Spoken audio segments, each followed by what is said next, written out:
You drop a video into Canva, press play, and everything looks fine. Then the video ends, freezes, and the design suddenly feels broken. That moment usually raises one question. How does this video keep playing without stopping? This problem shows up a lot when a video is used as a background. Social posts, presentations, reels, and story designs all look smoother when motion never stops. A frozen last frame pulls attention away from the message.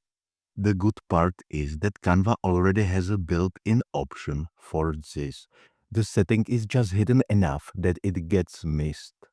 Start inside the Canva design where a video is already on the page.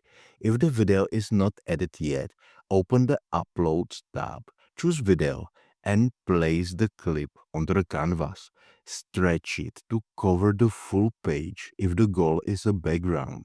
Full screen videos feel more polished and intentional.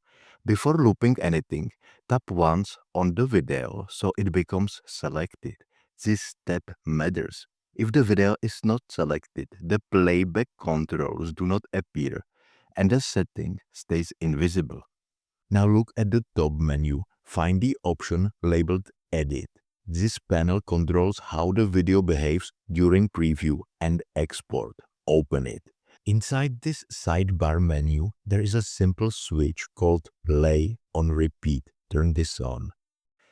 That simple action tells Canva to restart the video automatically every time it reaches the end.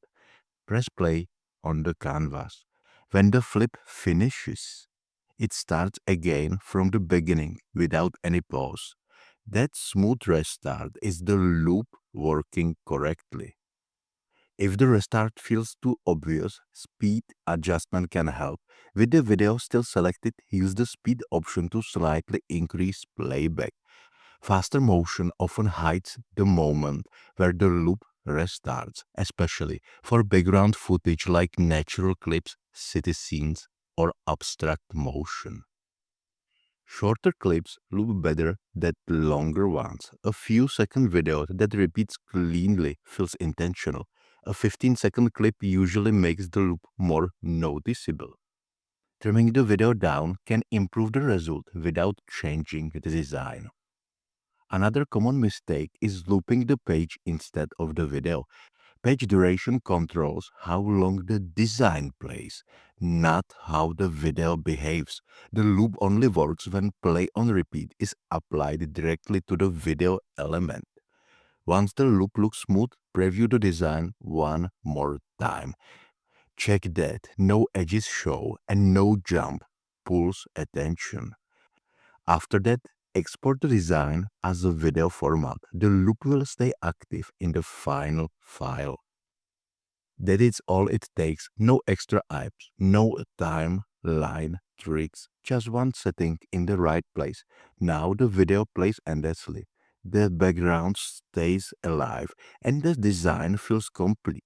The control is already there. It just needs to be turned on.